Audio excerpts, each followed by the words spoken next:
नमस्कार श्रोता बंधुरा आमार गल्पेर आसरे सबाइके स्वागत। आशा करी सकले कुशले आछेन। आज आमी आपनादेर शोनाच्छि प्रख्यात साहित्यिक सैयद मुस्तफा सिराजेर कलमे एकटी गोयेन्दा गल्प पोड़ो खुनिर पेटिनी। गल्पटी शेष पर्यन्त शोनार जन्य सकलेर काछे अनुरोध रइल। भालो लागले अवश्यई एकटा लाइक करबेन। আপনারা একটা লাইক করলে আমি অনেক বেশি উৎসাহিত ও অনুপ্রাণিত হব। আর আমার চ্যানেলটিকে সাবস্ক্রাইব করে আমার পাশে থাকতে কিন্তু ভুলবেন না। ইতিমধ্যে যে সমস্ত শ্রোতা বন্ধুরা আমার চ্যানেলটিকে সাবস্ক্রাইব করেছেন তাদের সকলকে আমার আন্তরিক ধন্যবাদ। আপনাদের সহযোগিতা আর ভালোবাসা আমার একান্ত কাম্য। শুরু করছি আজকের গল্প। চিতপুরে प्रचंड ट्राफिक जटे आमार गाड़ी आटके गिয়েছিল। কেন যে শর্টকাট করার জন্য এই ঘিঞ্জি রাস্তায় ঢোকার দুর্বুদ্ধি হলো তাই ভেবে নিজের ওপর খাপ্পা হয়ে উঠেছিলাম ক্রমশ। হঠাৎ চোখে পড়ল ডান দিকের একটা দোকান থেকে লম্বা চওড়া এক বৃদ্ধ ভদ্রলোক বেরিয়ে এলেন। তার মুখে আমার অতি পরিচিত ঋষি সুলভ সাদা দাড়ি। তিনি পা বাড়াতেই ফুটপাথে একটা ব্যস্তবাগীশ লোকের সঙ্গে ধাক্কা লেগে মাথার ছাইরঙা টুপিটা পড়ে গেল। টুপি কুড়োবার সময় তার বিখ্যাত টাকটাও দেখতে পেলুম। আমি চেঁচিয়ে ডাকলুম, কর্নেল! আমার বৃদ্ধ বন্ধু শুনতেই পেলেন না, ভিড়ের মধ্যে মিশে গেলেন। এবার সেই দোকানের সাইনবোর্ডে চোখ পড়তেই চমক লাগলো, টি অ্যান্ড গুপ্ত অ্যান্ড কোম্পানি, সুলভে যাত্রা থিয়েটারের পোশাক ভাড়া পাওয়া যায়, পরীক্ষা প্রার্থনীয়। উত্তর কলকাতার এক প্রাচীন মন্দির থেকে কয়েক লক্ষ টাকার সোনাদানা চুরির খবর আনতে গিয়েছিল দৈনিক সত্যসেবক পত্রিকার জন্য। বেলা পড়ে এসেছিল, তাই খুব তাড়া ছিল। পত্রিকার অফিসে ফিরে খবরটা লেখার পর ফোন করলুম কর্নেলকে। ভেবেছিলুম এতক্ষণে নিশ্চয়ই বাড়ি ফিরেছেন। ওর ভৃত্য ষষ্ঠীচরণ ফোন ধরেছিল। বলল, বাবা মশাই সেই কখন বেরিয়েছেন, এখনো ফেরেননি দাদাবাবু, বলে গেছেন ফিরতে অনেকটা রাত্রি হবে। মনে একটা চাপা উত্তেজনা রয়ে গেল। বাড়ি ফিরে রাত 10টা নাগাদ আবার ফোন করতেই যথারীতি ষষ্ঠীচরণের সাড়া পেলুম। সে খিক খিক করে হেসে বলল, কাগুজে দাদাবাবু নাকি? এদিকে এক কাণ্ড। কি কাণ্ড ষষ্ঠী? কর্নেল ফেরেননি? ফিরেছেন আগে, কিন্তু বললুম না এদিকে এক কাণ্ড হয়েছে। কি মুশকিল, কাণ্ডটা কি? আগে কাটামুন্ডু। কাটামুন্ডু? তার মানে কার কাটামুন্ডু? কার আবার? বাবা মশাইয়ের। খি খি খি। আমি একেবারে ভরকে গেলুম। কর্নেলের কাটামুন্ডু মানেটা কি? আর ষষ্ঠী বা এমন হাসছে কেন? শিউরে উঠলাম। কর্নেলের কাটামুন্ডু, ষষ্ঠীর এমন পাগলাটে হাসি। সর্বনাশ!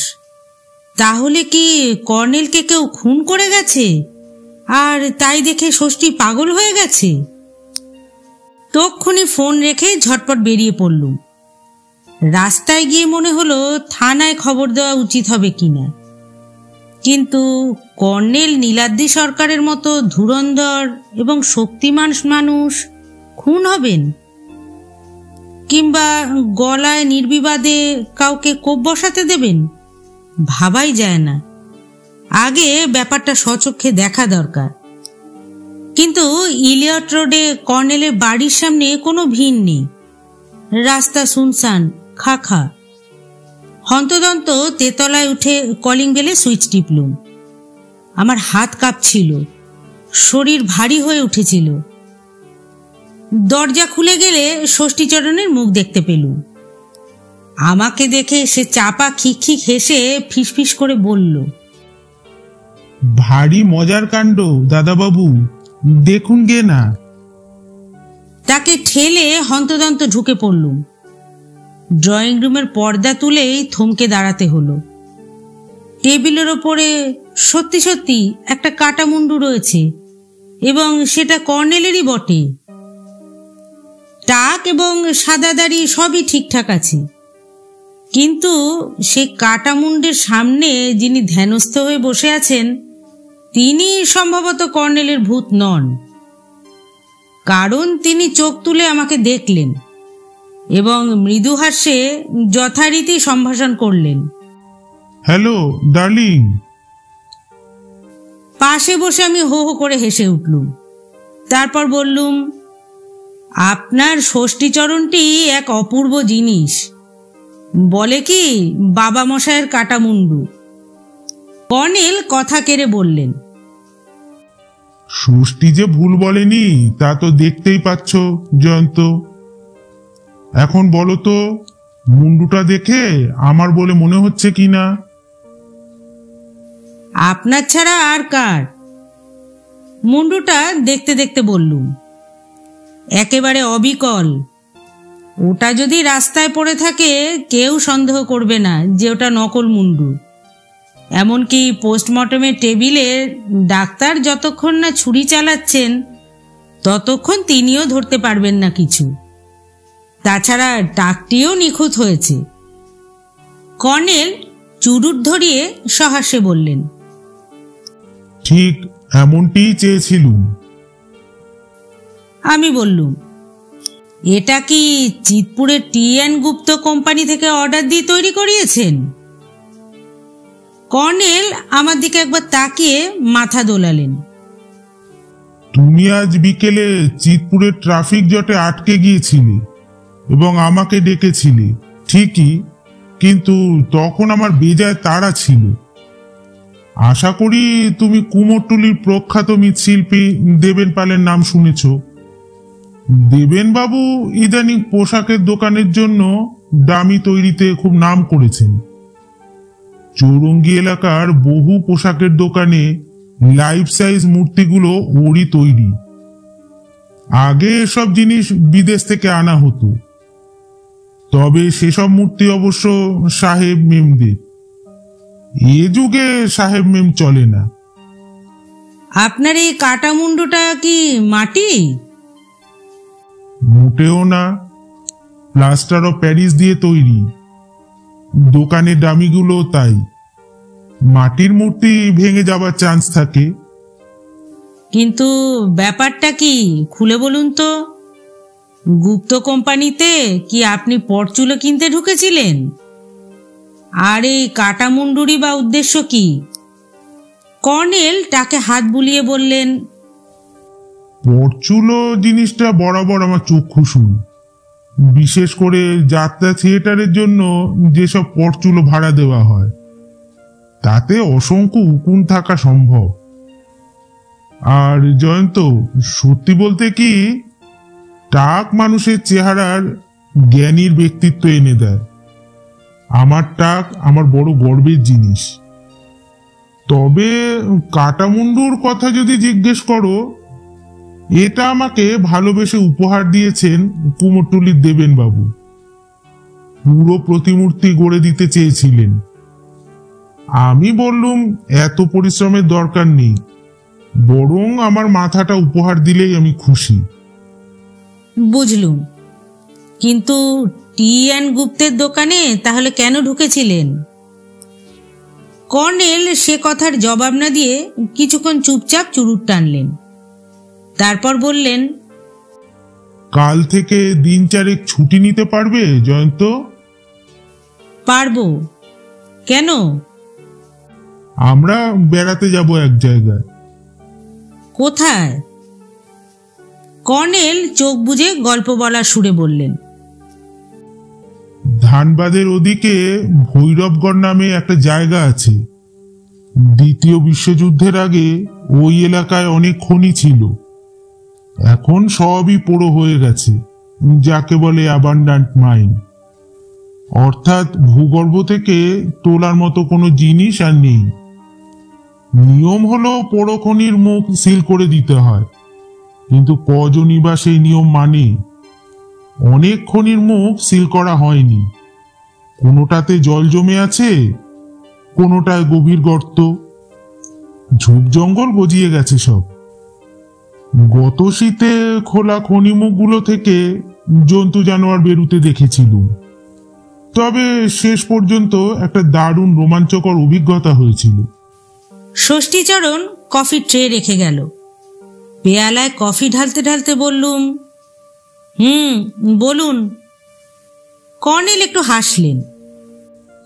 জয়ন্ত, তুমি কি কখনো এমন অদ্ভুত প্রাণীর কথা শুনেছ, যার পায়ের পাতা উল্টো, চোখ দুটো সাপের মতো নিষ্পলক, আর যার চিৎকার শুনলে দুঃসাহসীরও শরীর আতঙ্কে হিম হয়ে যায়? জোরে মাথা নেড়ে বললুম, না। বলছি বটে প্রাণী, কিন্তু দেহাতি লোকেরা বলে পেতনি। তুমি বিহার, মধ্যপ্রদেশ, উত্তরপ্রদেশ, হিমাচল যেখানেই যাবে, দেহাতি লোকেদের কাছে সাংঘাতিক পেতনির কথা শুনতে পাবে। উল্টো দিকে পাতা বলে এই পেতনিকে মনে হবে পিছু হেঁটে তোমার দিকে ক্রমাগত এগিয়ে আসছে। চোখে পলক পড়ে না, ঠান্ডা হিম সেই চোখে তাকিয়ে তোমার দিকে আস্তে আস্তে হঠাৎ সে বিকট চেঁচিয়ে উঠবে। সেই রক্ত হিম করা চিৎকার শুনলে তুমি তক্ষুনি অজ্ঞান হয়ে যাবে। তখন পেতনি তোমার মুন্ডুটি মুচড়ে ছিঁড়ে নিয়ে রক্ত চুষে খাবে। রাত 10:30টার সময় কলকাতায় এই বিবরণ শুনতে শুনতে আমি হেসেই ফেললুম, কিন্তু সঙ্গে সঙ্গেই লোডশেডিং হয়ে গেল। অন্ধকারে মনে হলো আমার খুব কাছেই পেতনিটা দাঁড়িয়ে আছে। ঝটপট লাইটার জ্বালিয়ে সিগারেট ধরাতে ব্যস্ত হলুম। একটু চুপ করে থাকার পর কর্নেল বললেন, কিন্তু তার চেয়ে অদ্ভুত ব্যাপার, পোড়ো খনি এলাকায় জটাজুটধারী এক সাধু বাবাও নাকি থাকেন। যাই হোক, ভৈরবগড়ের পোড়ো খনির ভেতর থেকে পেতনিটা যদি আজ রাতেই বেরিয়ে থাকে, কলকাতা পৌঁছতে তার ভোর হয়ে যাবে। তুমি নিশ্চিন্তে থাকো ডার্লিং। হইচই করে আমি বললুম, কি যা তা বলেন, আমি কি ভয় পেয়েছি নাকি? ষষ্ঠীচরণ একটা বাতি রেখে গেল। কর্নেল কফিতে চুমুক দিয়ে বললেন, বিহার থেকে হিমাচল পর্যন্ত এই পেতনির খুব নামডাক। ওরা বলে চুড়াইল, কোথাও চুড়েলও বলে। বাংলার গ্রামে যাকে বলে শাকচুন্নি, সে আসলে ওই চুড়াইলেরই বাঙালি রূপ। পেতনির হাতে থাকে শাঁখের চুড়ি, তাই এই নাম। বাংলায় শাঁখের চুড়ি পরা পেতনি অপভ্রংশে শাকচুন্নি হয়ে গেছে। ভৈরবগড়ে আপনি তাহলে চুড়াইল দেখেছিলেন? হ্যাঁ, জ্যোৎস্না ছিল। স্পষ্ট দেখতে পাইনি তার চোখ দুটো নিষ্পলক কিনা, কিংবা তার পায়ের পাতা সত্যি উল্টো দিকে ফেরানো কিনা। তবে তার চিৎকারটা শুনেছিলুম। চেরা গলায় সেই চিৎকার, টেনে টেনে হিপিয়ে, কখনো কান্নার মতো, কখনো তীব্র বিপজ্জনক সাইরেনের মতো। আমি ভীষণ হকচকিয়ে গিয়েছিলাম। ব্যস্ততার মধ্যে টর্চটাও বিগড়ে গিয়েছিল। যখন আবার জ্বলল তখন সে অদৃশ্য। কিন্তু এতদিন পরে চুড়াইল রহস্য উদ্ধারে বেরোনোর কারণ কি? পেতনিটা কি কারুর মুন্ডু ছিঁড়ে রক্তপান করেছে? কর্নেল গম্ভীর মুখে বললেন, করেছে। তারপর উঠে গিয়ে কোনার টেবিলে ড্রয়ার থেকে একটা ইনল্যান্ড লেটার এনে বললেন, পড়ে দেখো এটা। আলোর দিকে ঝুঁকে চিঠিটা চোখ রাখলুম। তাড়াহুড়ো করে লেখা, হরফগুলো বাঁকা চোরা। চিঠির বয়ানটা ঠিক এই রকম: প্রিয় কর্নেল, ভৈরবগড়ে আবার চুড়াইলের আবির্ভাব ঘটেছে। আগে মাঝে মাঝে যেমনটি দেখা গেছে, এবারও তেমনটি। দুজনের কাটা মুন্ডু আর ধর পাওয়া গেছে, এক ফোঁটা রক্ত ছিল না। পুলিশ বলেছে ডাকাতের কীর্তি, কিন্তু আমি জানি তা নয়। গত রাতে আমাদের পেছনের বাগানে চুড়াইলের ডাক শুনেছি। তখন রাত প্রায় 1টা।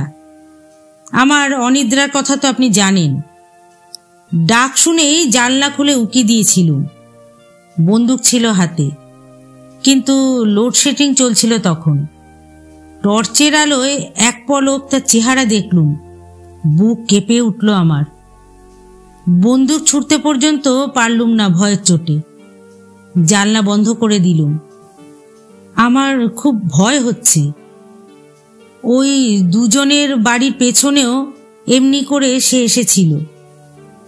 দয়া করে আপনি শিগগিরই আসুন। ইতি যদুনারায়ণ দেব। কর্নেলের কাছ থেকে যখন আমি বেরুলুম তখন রাত প্রায় 11টা বেজেছে। তখনও ওই এলাকা জুড়ে লোডশেডিং। গাড়ির হেডলাইটের ছটায় অসংখ্য চুড়াইল ভেসে উঠেছিল যেন। আলোকিত এলাকায় পৌঁছে দেখি ঘন কুয়াশা জমেছে। মার্চেও এবার শীত পিছু ফিরে দাঁড়িয়েছে, সঙ্গে প্রচুর কুয়াশা। কুয়াশার ভেতর পেতনিটা যেন আমাকে অনুসরণ করছিল। নিষ্পলক চোখে পিছু হেঁটে হেঁটে এসে এগোচ্ছিল। গাড়ির গতি বাড়িয়েও তাকে যেন ফেলে যেতে পারছিলুম না।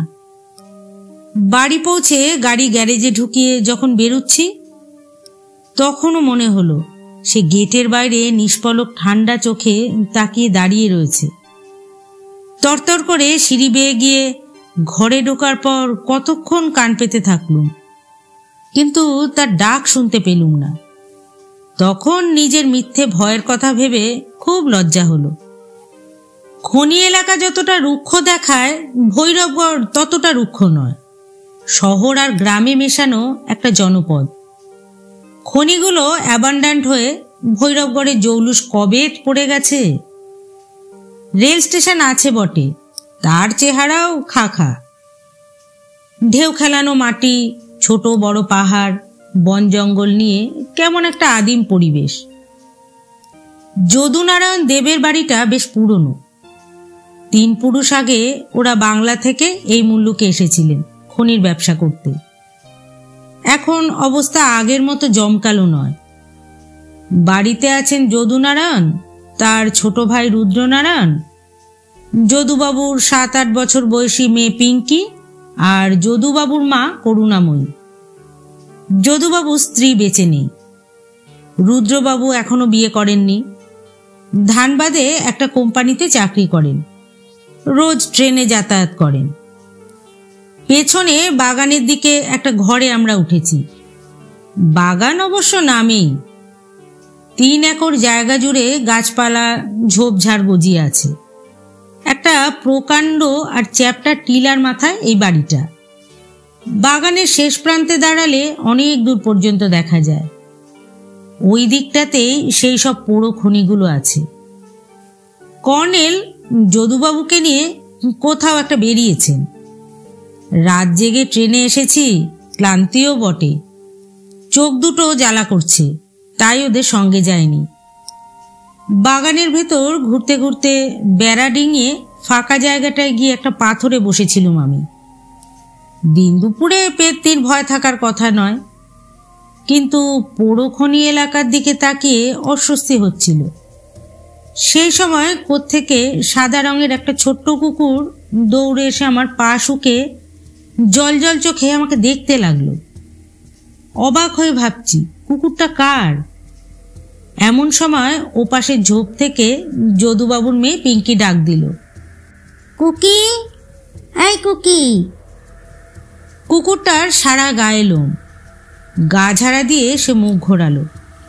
পিঙ্কি তার কাছে এসে ধমক দিল, কি কথা কানে যাচ্ছে না বুঝি?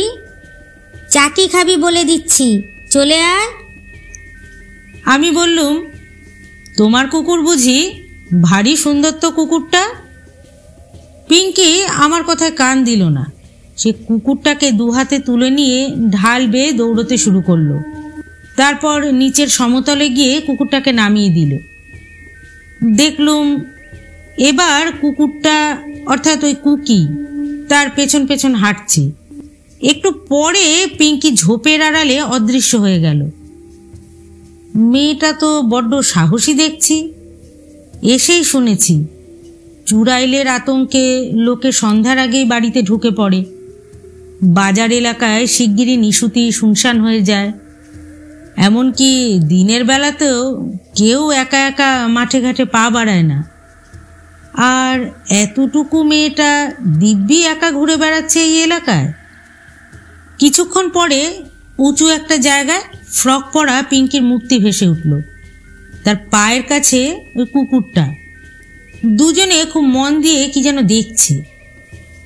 তারপর কুকুরটাকে লাফাতে লাফাতে ওপাশে চলে যেতে দেখলুম। পিঙ্কিও তার পেছনে ছুটল। সিগারেট ধরিয়ে ওদের গতিবিধি লক্ষ্য করতে লাগলুম। কখনো ওরা অদৃশ্য হয়ে যাচ্ছে, আবার কখনো ওদের দেখতে পাচ্ছি। তারপর কতক্ষণ আর দুটিকে দেখতেই পেলুম না। কেমন একটা অস্বস্তি লাগলো। লম্বা পায়ে ঢাল বেয়ে নামতে লাগলো। ওদের শেষবার যেখানে দেখেছি সেই দিকেই হাঁটতে থাকলুম। জায়গাটা উঁচু নিচু, এবড়ো খেবড়ো, অজস্র খানাকন্দ, কোথাও গভীর গর্ত, নানা গড়নের পাথর সেখানে পড়ে আছে। মধ্যে মধ্যে ঝোপঝাড় আর কিছু গাছ, এপাশে ওপাশে টিলা। একটা পাথরে উঠে ওদেরকে খুঁজলুম। তারপর দেখলুম একখানে দাঁড়িয়ে পিঙ্কি একটু ঝুঁকে কি করছে। কুকুরটাকে আর দেখতে পেলুম না। চেঁচিয়ে ডাকলুম, পিঙ্কি, এই পিঙ্কি। পিঙ্কি আমার দিকে ঘুরে হাত নেড়ে কি বলল। তখন দৌড়ে ওর কাছে গেলুম। গিয়ে দেখি পিঙ্কির সামনে একটা স্তূপের কিনারায় গুহার দরজার মতো প্রকাণ্ড একটা খোদল। সেই দিকে হাত বাড়িয়ে পিঙ্কি কাঁদো কাঁদো মুখে বলল, কুকি ওর ভেতরে ঢুকে গেল, আর বেরুচ্ছে না, এত ডাকছি। খোদলের কাছে গিয়ে ভেতরটা দেখার চেষ্টা করলুম। ফুট চারেক গভীর গর্ত। তারপর সুড়ঙ্গের মতো ভেতরে চলে গেছে খোদলটার। গর্তে ঘাস আর সামান্য ঝোপঝাড় গজিয়ে আছে। পিঙ্কি ব্যাকুলভাবে ডাকছিল, কুকি, এই কুকি। সে শাসাচ্ছিল। এত কুকি কুকি বলে ডাকাডাকি করলো, কিন্তু কুকুরটার কোনো পাত্তা নেই। এইসব গর্তের ভেতরে নেকড়ে, চিতাবাঘ বা হায়না থাকাও সম্ভব। তাদের পাল্লায় পড়ল না তো বোকা কুকুরটা। আমি বললুম, দেখো তো কি বিপদ হলো, ওকে নিয়ে কেন এখানে এসেছিলে? পিঙ্কি চোখ মুছতে মুছতে কাঁপা কাঁপা গলায় বলল, রোজই তো আসি, কুকির সঙ্গে লুকোচুরি খেলি। কুকি ওখানে ঢুকতে গেল কেন? পিঙ্কি মাথা নেড়ে বলল, জানি না, হঠাৎ ঢুকে গেল।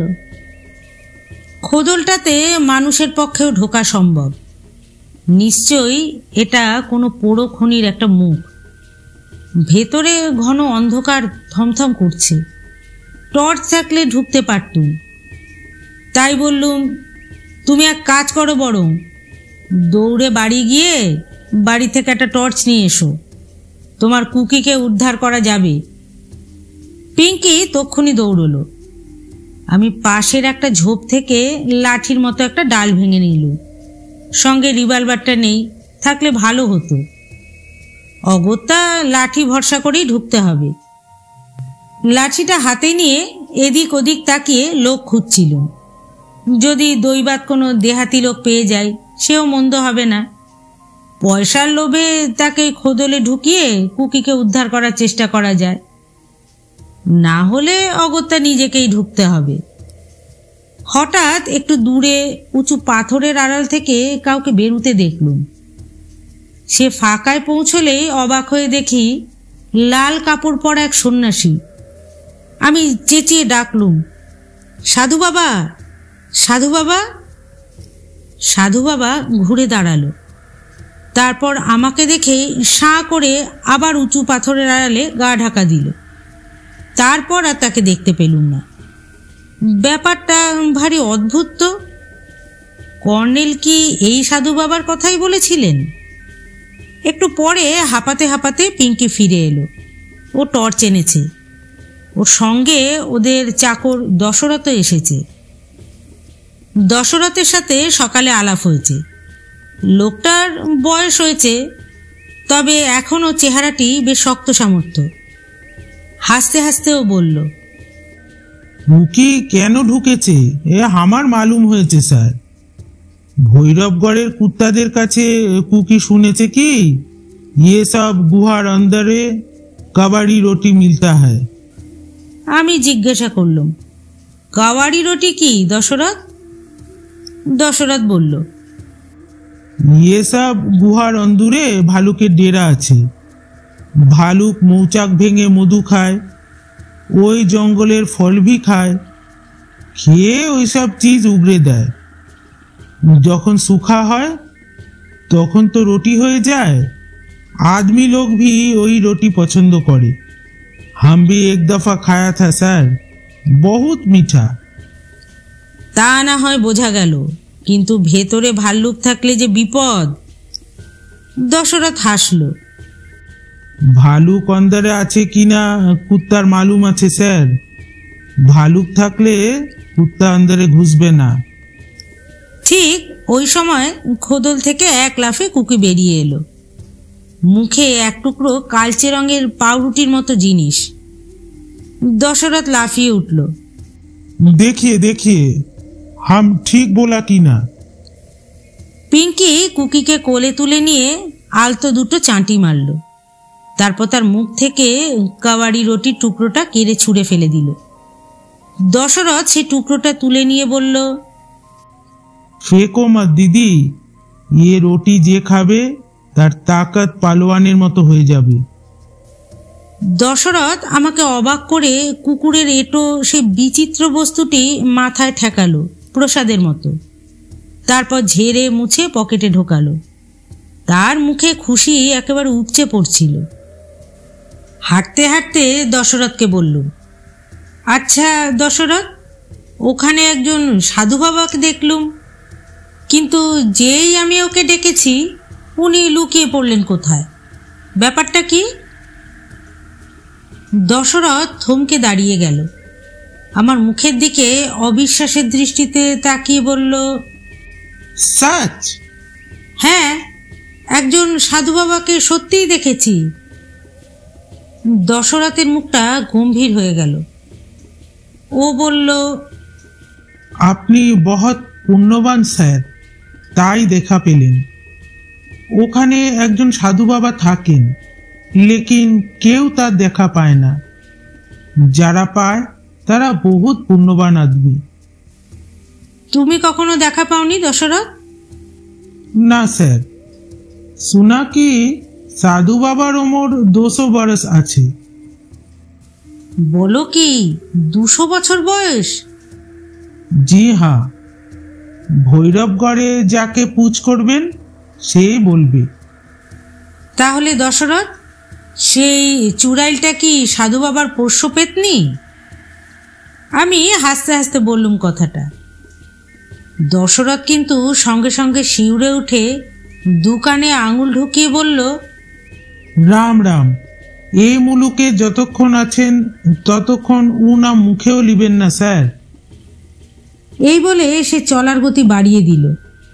তার চেহারায় আতঙ্ক ফুটে উঠেছিল। কর্নেল আর যদুবাবু বাগানে দাঁড়িয়ে কথা বলছিলেন। দশরথ কুকুরটার কীর্তি বর্ণনা করল এবং ফতুয়ার পকেট থেকে ভালুকের বানানো রুটির টুকরোটাও দেখালো। যদুবাবু পিঙ্কিকে একটু বকাবকি করলেন। তারপর বললেন, ওকে নিয়ে এই সমস্যা। যতক্ষণ স্কুলে থাকে চিন্তা করি না, কিন্তু বাড়িতে থাকলেই কুকুর নিয়ে পোড়োখনির ওইদিকে ঠিক চলে যাবে। অথচ ইদানিং ভুলেও ভৈরবগড়ের লোকেরা ওদিকে পা বাড়ায় না। কর্নেল দশরথের কাছ থেকে কাবাড়ি রুটির টুকরো নিয়ে পরীক্ষা করছিলেন। ফেরত দিয়ে বললেন, কাবাডি রুটির কথা দক্ষিণ ভারতের জঙ্গল এলাকায় গিয়ে শুনেছিলুম, এবার সচক্ষে দেখলুম। যদুবাবু বললেন, কাবাডি কেন বলে কে জানে।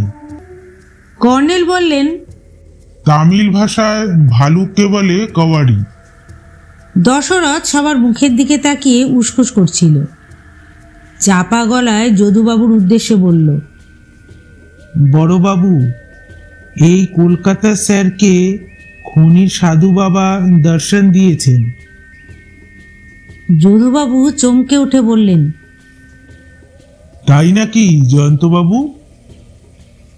আমি বললুম, হ্যাঁ, কয়েক সেকেন্ডের জন্য লাল কাপড় পরা জটাধারী এক সাধু বাবাকে দেখেছি। যদুবাবু কর্নেলকে বললেন, আপনি কথাটা আমল দিচ্ছিলেন না কর্নেল? তাহলে দেখুন, যা রটে তা সত্যিই বটে। কর্নেল একটু হাসলেন। আমল দিইনি তা নয়, বলছিলুম বিশ্বাস করা যায় এমন একজন প্রত্যক্ষদর্শী কাউকে পেলে ভালো হয়। যাই হোক, জয়ন্ত যখন দেখেছে তখন গুজবটা সত্যই প্রমাণিত হলো। কর্নেলের বুকে বাইনোকুলার ঝুলছিল। কথাটা বলার পর বাইনোকুলারটা চোখে রেখে পোড়ো খনি এলাকার দিকে কি যেন দেখতে থাকলেন। যদুবাবু খুব আগ্রহে চাপা গলায় বলে উঠলেন, কিছু দেখতে পাচ্ছেন কি কর্নেল? কর্নেল বললেন, লাল ঘুঘু। লাল ঘুঘু মানে? যদুবাবুর গলায় নৈরাশ্য ফুটে উঠল। আমি ভাবলুম বুঝি সাধু বাবাকে দেখতে পেলেন। কর্নেল তখন বললেন, এই লাল ঘুঘু পাখির ঝাঁক সচরাচর দেখা যায় না। এরা ঊষর মরুয়াঞ্চলের বাসিন্দা। শীতের শেষ দিকে চলে আসে উর্বর এলাকায়, বর্ষা পর্যন্ত কাটিয়ে আবার ফিরে যায়। এই বলে কর্নেল চোখে বাইনোকুলার রেখে এক পা করে হাঁটতে শুরু করলেন। বুঝলুম এ বেলার মতো উধাও হতে চলেছেন। যদুবাবু একটু হেসে বললেন, যার যা হবি। আসুন জয়ন্তবাবু, আমরা ঘরে বসে গল্প গুজব করি ততক্ষণ। যে ঘরে আমরা উঠেছি সেই ঘরেই গিয়ে বসলুম দুজনে। দশরথ চা আনতে গেল। পিঙ্কি তার কুকুর নিয়ে বাগানে খেলে বেড়াচ্ছে। যদুবাবু বললেন, জয়ন্তবাবু, আপনি তো খবরের কাগজের লোক, এমন ঘটনা কখনো ঘটতে দেখেছেন? কি ঘটনা বলুন তো যদুবাবু? ভূত প্রেতের হাতে মানুষ খুন। যদুবাবুর কণ্ঠে আতঙ্ক ফুটে ওঠে। পুলিশ বলছে স্রেফ ডাকাতি, কিন্তু বলুন তো মশাই, ডাকাত কি মানুষের মুন্ডু কেটে রক্ত খায়? যদুবাবু জানলার বাইরেটা দেখিয়ে বললেন, আজ রবিবার, গত বুধবার রাত 1টায় ওইখানে স্পষ্ট দেখেছি চুড়াইল দাঁড়িয়ে ছিল। শাড়ি পরা, কালো চেহারা, হাতে শাখা পরা, চোখ দুটো নীল। টর্চের আলোয় কয়েক সেকেন্ডের জন্য হলেও তাকে স্পষ্ট দেখে নিয়েছি। মুখের চেহারা দেখলে রক্ত হিম হয়ে যাবে মশাই। এই দেখুন না, এখনোই আমার গায়ে কাটা দিচ্ছে। আচ্ছা যদুবাবু, চুড়াইলের পায়ের পাতা নাকি উল্টো দিকে থাকে? ঠিক তাই। টর্চের আলো ছিল খুব জোরালো, পা দুটো দেখে নিয়েছি। যে দুজন লোক চুড়াইলের হাতে মারা পড়েছে তারা কে? যদুবাবু হতাশভাবে একটু হাসলেন। তাদের বাড়িতেই তো নিয়ে গিয়েছিলাম কর্নেলকে। একজনের নাম মাধব পাণ্ডে, বাজারের সেরা ব্যবসাদার ছিলেন পণ্ডিতজি।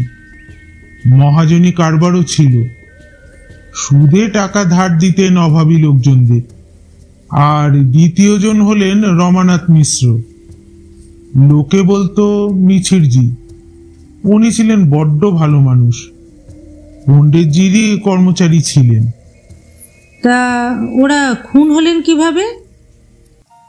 বোঝা যাচ্ছে না। কেন পণ্ডিতজি এত রাতে বেরিয়েছিলেন? ঘরের দরজা তো খোলাই ছিল। ভোরবেলা স্টেশনের কাছে মুন্ডু কাটা লাশ পাওয়া যায়।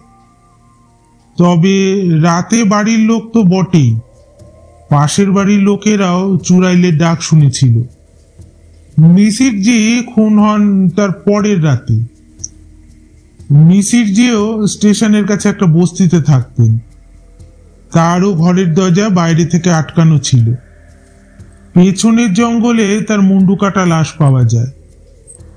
তাছাড়া সে রাতেও ওই বস্তির লোকেরা চুড়াইলের ডাক শুনেছিল।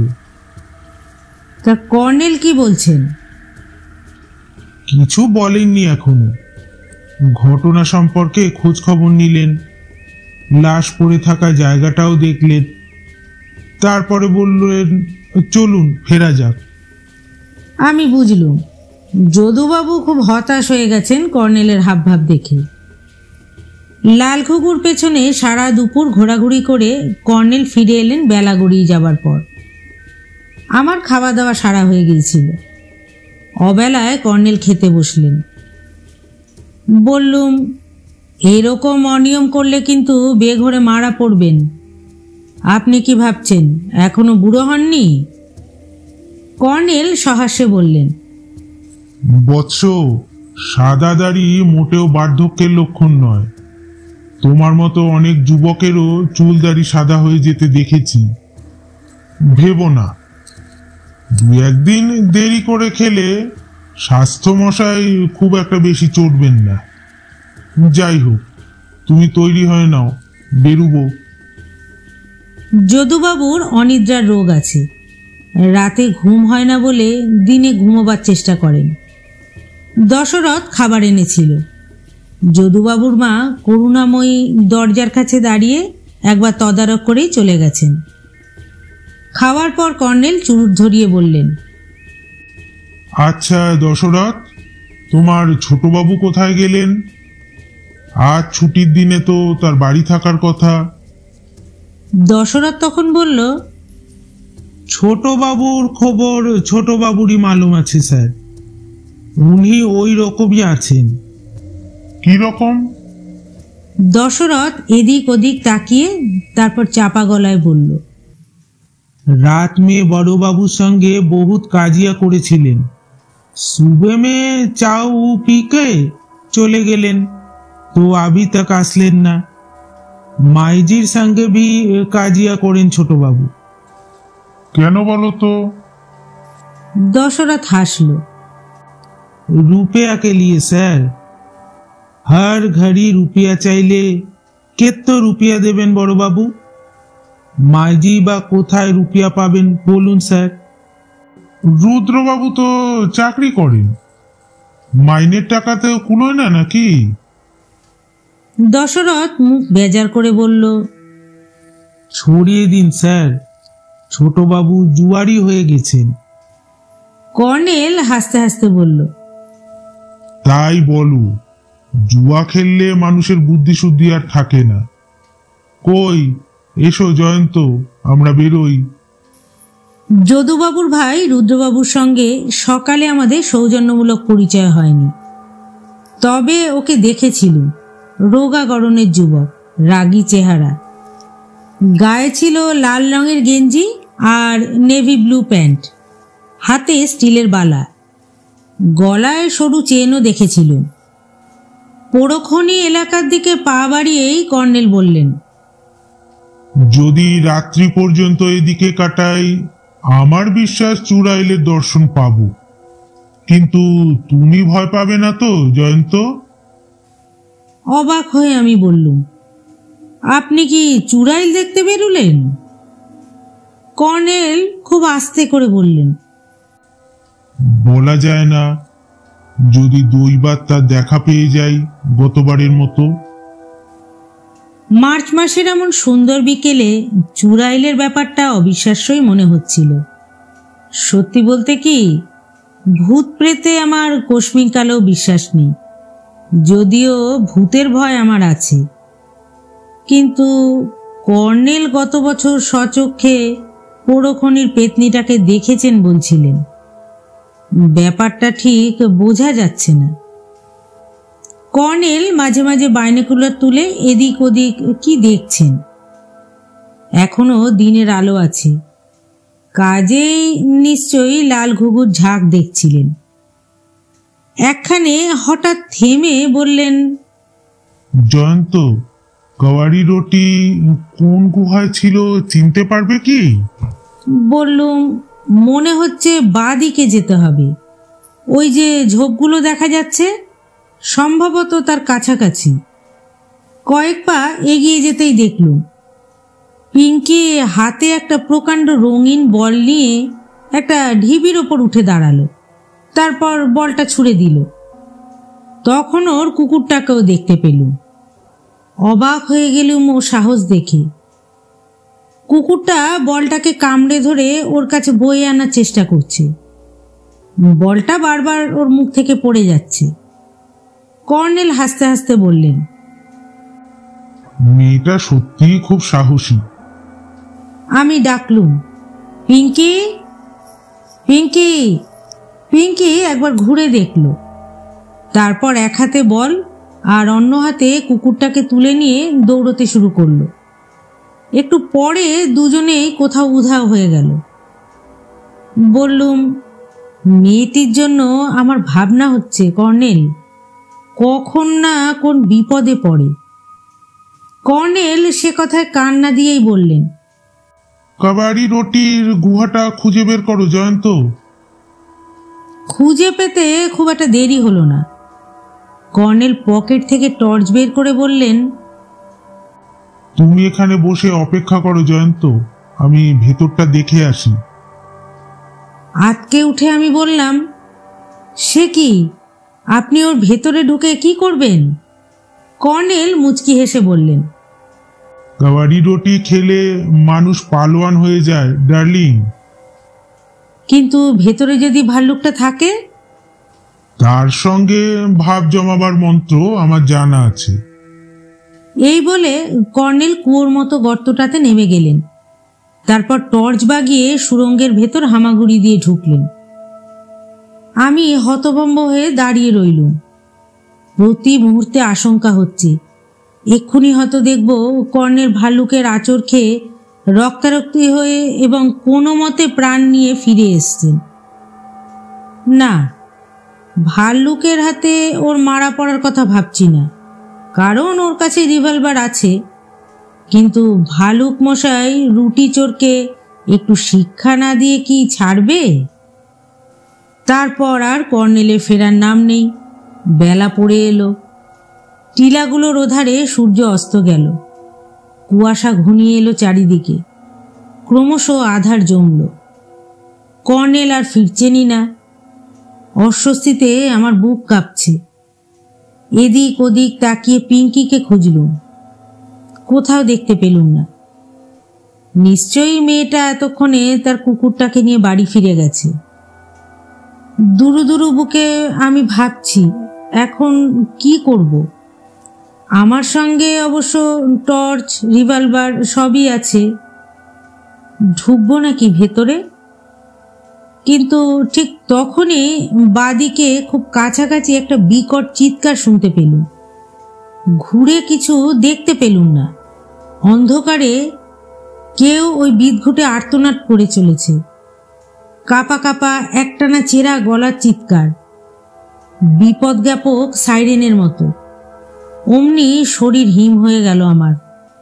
এ তো চুড়াইলে চিৎকার। কর্নেল ঠিক এমনই একটা বর্ণনা দিয়েছিলেন। আড়ষ্ট হাতে টর্চের বোতাম টিপলুম। এক ঝলক আলো ছড়িয়ে পড়ল। তারপর দেখতে পেলুম পোড়োখনির পেতনিটাকে। কালো কুচকুচে গরম, মানুষের মতো, কিংবা আদতে মানুষের মতো নয়। আমার চোখের ভুলও হতে পারে। কি হিংস্রতার মুখ আর নিষ্পলক নীলচে দুটো চোখ। তার পায়ের পাতা সত্যি উল্টো ঘোরানো কিনা দেখার চেষ্টা করতে সে আবার চেঁচিয়ে উঠল। এমন অমানসিক চিৎকার কোনো প্রাণীর নয়, তা আমি হলপ করে বলতে পারি। টর্চের আলোয় তাকে এগিয়ে আসতে দেখার সঙ্গে সঙ্গে পকেট থেকে রিভলভার বের করলুম। তার দিকে তাক করে ট্রিগারে চাপ দিলুম। রিভলভারটা অটোমেটিক, কিন্তু আশ্চর্য, গুলি বেরুলো না। ঘাবড়ে গিয়ে আবার ট্রিগারে চাপ দিলুম, এবারেও গুলি বেরুলো না। অমনি আমার মনে পড়ল, অটোমেটিক বলে রিভলভারই তো আমি গুলি ভরে রাখিনি, কারণ দৈবাত গুলি ছুটে যাবার ভয় থাকে। ততক্ষণে চুড়াইলটা কাছাকাছি এসে পড়েছে।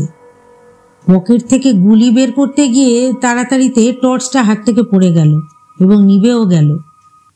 এবার মনে হলো অন্ধকারে আমি একেবারে ডুবে গেছি। কয়েক পা পিছিয়ে গিয়ে গুলিগুলো ভরে ট্রিগারে চাপ দিলুম। এবার রিভলভারটা গর্জে উঠল। পরপর দুটো গুলি ছোড়ার পর চুড়াইলে চিৎকার থেমে গেল। মারা পড়েছে ভেবে সাহসী হয়ে কয়েক পা বাড়াচ্ছি, কেউ শীষ দিল কোথাও। সেই সময় আমার পিছনে কর্নেলের ডাক শুনতে পেলুম। জয়ন্ত, জয়ন্ত! আমি চেঁচিয়ে বললুম, টর্চ জ্বালান শিগগিরি, পেতনিটাকে আমি গুলি করে মেরেছি। কর্নেলের হাসি শোনা গেল। পেতনিকে কখনো গুলি করে মারা যায় না ডার্লিং। আহ, টর্চটা জ্বালাচ্ছেন না কেন? তোমার টর্চ কি হলো? কোথাও পড়ে গেছে। আমার টর্চটা কেউ খনি গুহার ভেতরে কেড়ে নিয়েছে।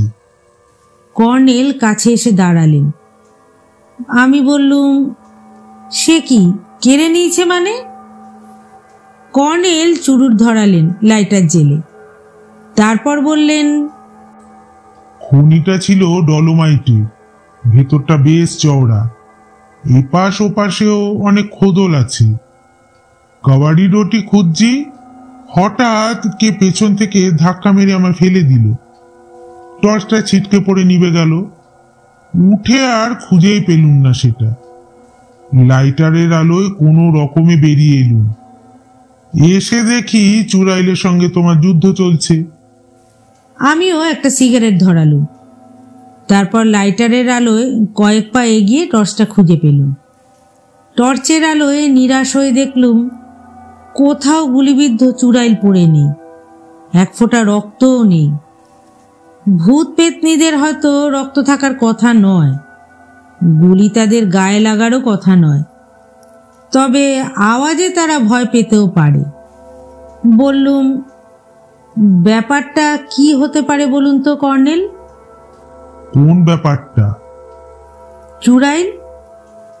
কর্নেল পা বাড়িয়ে বললেন, নিছক পেতনি ছাড়া কিছু নয়, সে তো বুঝতেই পারছো। কিন্তু আমার এখনো বিশ্বাস হচ্ছে না যে ভূত পেতনি বলে সত্যিই কিছু থাকতে পারে। স্বচক্ষে দেখেও? কর্নেল হঠাৎ গলাটা নামিয়ে বললেন, যাই হোক, বোঝা যাচ্ছে যে আমাদের এ তল্লাটে ঘোরাঘুরি করাতে চুড়াইলের ভীষণই আপত্তি আছে, তাই সে ভয় দেখাতে এসেছিল। চারিদিকে ভয়ে ভয়ে আলো ফেলে আমরা হাঁটছিলাম।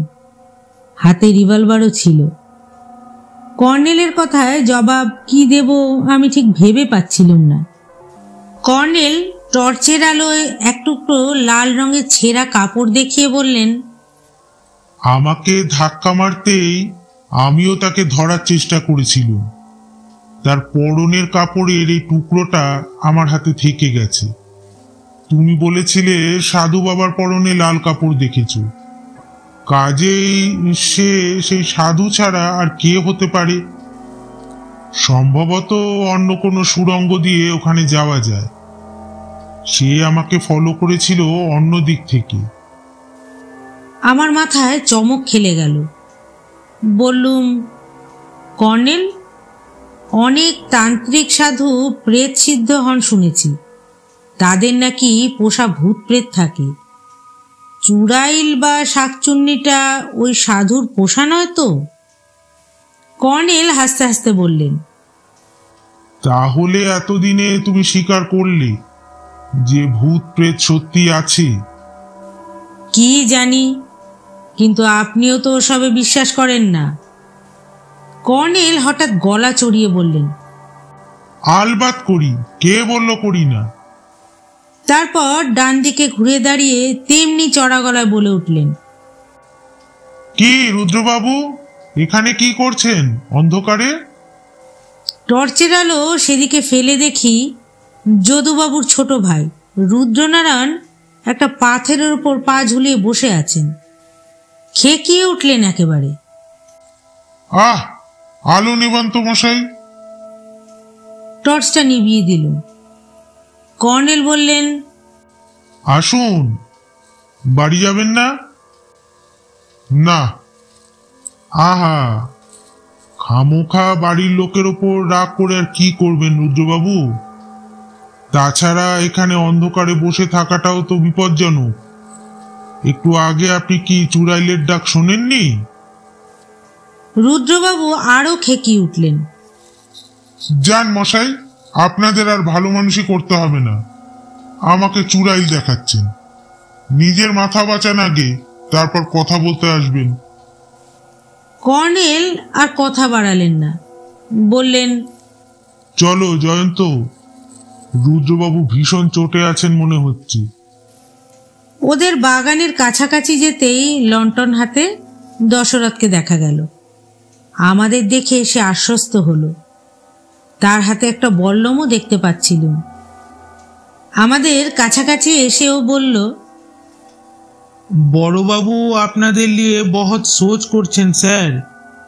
পিঙ্কি দিদি বলল কি কর্নেল স্যারদের খনির অন্দরে ঘুষতে দেখেছি।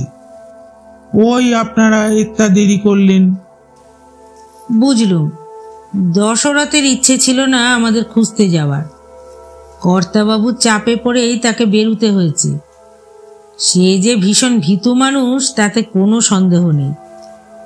যদুবাবু অপেক্ষা করছিলেন ব্যস্তভাবে। বললেন, খুব ভাবছিলুম কর্নেল, এদিকে এক কাণ্ড হয়েছে, শুনুন। মায়ের আলমারি থেকে একটা পুরনো দলিল চুরি গেছে। আপনি আমার বাবার খনির দলিল দেখতে চেয়েছিলেন, সেই দলিলটাও তার মধ্যেই ছিল। মা বলছেন এ নিশ্চয়ই রুদ্রের কাজ। রুদ্রের সঙ্গে এ নিয়ে আমারও একচোট হয়ে গেল। বাবু রাগ দেখিয়ে বেরিয়ে গেলেন। কর্নেল বললেন, রুদ্রবাবুকে তো মাঠে বসে থাকতে দেখে এলুম। যদুবাবু বাঁকা মুখে বললেন, চুড়াইলের পাল্লায় পড়লেই বাছাধন টের পাবে। তারপর দশরথকে চায়ের হুকুম দিয়ে কর্নেলের মুখোমুখি বসলেন। কর্নেল বললেন, ও দলিল রুদ্রবাবু কি করবেন? যদুবাবু চাপা গলায় বললেন, আপনাকে বলেছিল ওই দলিলটা আনরেজিস্টার্ড। নন্দলাল ওঝা নামে এক ভদ্রলোক ছিলেন বাবার খনি ব্যবসার পার্টনার। নন্দবাবু নিজের একার নামে একটা পুরো খনি কিনেছিলেন আরেকজনের কাছ থেকে। কেন কিনেছিলেন জানি না। পরে সব খনি যখন অ্যাবান্ডান্ট হয়ে গেল, বাবার মাথায় কেন কে জানে ঝোঁক চাপলো। নন্দবাবুর কেনা সেই প্রাচীন অ্যাবান্ডান্ট খনিটা কিনতে চাইলেন। নন্দবাবু কিছুতেই বেচতে রাজি নয়, বাবাও ছাড়বেন না। অবশেষে 50,000 টাকা দাম হাঁকলেন নন্দবাবু। বাবা তাই দিলেন। ব্যাপারটা আমার কাছে আজও রহস্য। যাই হোক, পরদিন রেজিস্ট্রি হওয়ার কথা। রাতে হঠাৎ নন্দবাবু ভেদ বমি হয়ে মারা গেলেন। দলিল আর রেজিস্ট্রি করা হলো না। কিন্তু এ দলিল চুরি যে রুদ্রই করেছে তাতে কোনো ভুল নেই। সে বরাবর মায়ের কাছে এই দলিলটা চাইতো, বলতো তার দরকার আছে। কি দরকার সেই জানে। আমার সঙ্গে তো ভালো করে কথাবার্তাই বলে না। নন্দবাবুর ছেলেপুলে আছে কি? নন্দবাবু ছিলেন উড়নচণ্ডী স্বভাবের লোক। বেশি বয়সে বিয়ে করেছিলেন। ওর মৃত্যুর পর সেই ভদ্রমহিলা কলকাতায় দাদার কাছে চলে যান। যতদূর জানি তার কোনো ছেলেপুলে নেই। নন্দবাবুর আর কোনো আত্মীয় স্বজন ছিল না ভৈরবগড়ে?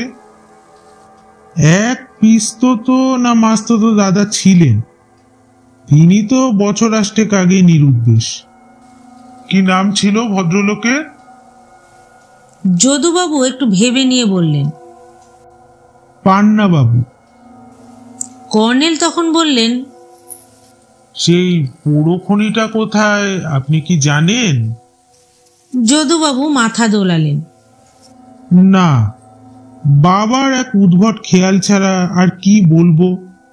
নিজেদের সব খনি অ্যাবান্ডান্ট হয়ে গেল, আবার একটা অ্যাবান্ডান্ট খনি কিনে বসলেন 50,000 টাকায়। কি অদ্ভুত ব্যাপার না? খনিটা কোথায় দলিলটা দেখতে পেলে জানা যেত। কর্নেল চিন্তিতভাবে বললেন, সমস্যা হলো যে দলিলটা আনরেজিস্টার্ড, কাজেই রেজিস্ট্রি অফিসে তার কপি মিলবে না। এতক্ষণে আমি বললুম, পোড়ো খনির ভেতর কোনো দামি জিনিস, ধরুন গুপ্তধন লুকানো ছিল না তো? যদুবাবু নড়ে বসলেন। ঠিক ঠিক, কি আশ্চর্য, এ কথাটা তো আমার মাথায় আসেনি। আপনি হয়তো ঠিকই বলছেন জয়ন্তবাবু। ইস, কেন যে দলিল থেকে ওই পোড়ো খনির সীমানা চৌহদ্দি টুকে রাখিনি। দশরথ চা নিয়ে এলো, তারপর গাল চুলকে কর্নেলের দিকে তাকিয়ে বলল, কড়ারি রুটি মিলা হ্যাঁ স্যার? কর্নেল প্যান্টের পকেট থেকে সত্যি সত্যি এক টুকরো কড়ারি রুটি বের করে ওকে দিলেন। দশরথ সেটা ভক্তি ভরে দু হাতে নিয়ে মাথায় ঠেকালো, তারপর খুশি হয়ে বেরিয়ে গেল। যদুবাবু বললেন, এখানকার লোকের এই এক অদ্ভুত বিশ্বাস, এই কুৎসিত পদার্থটা খেলে নাকি বুড়োরাও যুবকের শক্তি ফিরে পায়। তবে দশরথ কড়ারি রুটি খেলে কি হবে? গাঁজা খায় যে, গাঁজা ওটার সব গুণ নষ্ট করে দেবে। দশরথ বাইরে থেকে প্রবল আপত্তি জানিয়ে বলল, রামজির ক্রিয়া বড় বাবু, হাম কভি গাঁজা পি না। যদুবাবু ধমক দিয়ে বললেন, খাস না? তাই রাতে ডাকলে তো সারা শব্দ পাওয়া যায় না। একটু পরে চা খেতে খেতে বললুম, কর্নেল, নন্দবাবুর সেই পোড়ো খনিটাতে গুপ্তধন থাকার ব্যাপারটায় আপনার কি মতামত? এখনো বলেননি কিন্তু। কর্নেল কিছু একটা বলতে ঠোঁট ফাঁক করেছিলেন। সেই সময় বাইরে পায়ের ধূপধাপ শব্দ শোনা গেল। তারপর কেউ দৌড়ে বারান্দায় উঠল। যদুবাবু বললেন, কে? বাইরের লোকটা সশব্দে আছাড় খেলো যেন। কর্নেল উঠে দাঁড়ালেন। সেই সময় দশরথের চাপা আর্তনাদ শোনা গেল। হায় রাম, এত্তা খুন! বাইরের আলোটা মিটমিটে। আমরা হন্তদন্ত বেরিয়ে দেখি বারান্দার ওপর রুদ্রবাবু পড়ে আছেন। তার গলার কাছে ক্ষতচিহ্ন, রক্তে ভেসে যাচ্ছে। যদুবাবু হুমড়ি খেয়ে পড়ে চেঁচিয়ে উঠলেন, রুদ্র, রুদ্র, কে তোর এ দশা করলো রে? তারপর হাউমাউ করে কাঁদতে শুরু করলেন ছেলে মানুষের মতো। কর্নেল রুদ্রবাবুর দিকে ঝুঁকে জিজ্ঞাসা করলেন, রুদ্রবাবু, কে আপনাকে মেরেছে? রুদ্রবাবু অতি কষ্টে বললেন, বিশ্বাসঘাতক। তারপর তার শরীর স্প্রিংয়ের মতো লাফিয়ে উঠে স্থির হয়ে গেল। বুঝলুম বেচারার প্রাণবায়ু বেরিয়ে গেল। আর ঠিক তখনই বাগানের গাছপালার ওদিক থেকে সেই চুড়াইলের ডাক শোনা গেল। একটা প্রচণ্ড বিভীষিকার রক্ত হিম করা আতঙ্ক আমাদের কয়েক মুহূর্তের জন্য নিঃসার করে ফেলল। পুলিশ এসে প্রাথমিক তদন্ত করে মর্গে লাশ চালান দিয়েছিল। পুলিশের হাবে ভাবে বুঝেছিলাম দায়সারা করে চোর ডাকাতের ওপরেই ব্যাপারটা চাপাতে চায়। কর্নেলকে মোটেও পাত্তা দেননি পুলিশ। সকালে দশরথ চা এনে যখন আমার ঘুম ভাঙালো তখন 8টা বেজে গেছে। উঠে দেখলুম কর্নেল নেই। দশরথ বলল, কর্নেল স্যার সুবেশে বেরিয়েছেন, কিছু বলেননি। কর্নেল ফিরলেন ঘন্টাখানেক পরে। জিজ্ঞাসা করলে বললেন, মর্গে গিয়েছিল, মর্গের ডাক্তারের মতে পান্ডেজি আর মিসিরজির মতো কেউ রুদ্রবাবুর মুন্ডু কাটার চেষ্টা করেছিল। আমি বললুম, রুদ্রবাবু মৃত্যুর আগে বিশ্বাসঘাতক বলেছেন কর্নেল, ব্যাপারটা রহস্যময় নয়? কর্নেল সায় দিয়ে বললেন, তা তো বটেই, তবে পুলিশ বলছে খুনি রুদ্রবাবুর পরিচিত লোক, আর খুনের উদ্দেশ্য হলো ছিনতাই। অবাক হয়ে বললুম, ছিনতাই? উনি কি ওই মাঠে টাকা কড়ি নিয়ে বসেছিলেন? হ্যাঁ, কারণ আজ ভোরে পুলিশ ইন্সপেক্টর পরমজিৎ সিং পৌরখনির ওখানে কোথায় রক্তমাখা 100 টাকার নোটের বান্ডিল কুড়িয়ে পেয়েছেন। ছিনতাই করে পালাবার সময় খুনির হাত থেকে পড়ে গিয়ে থাকবে।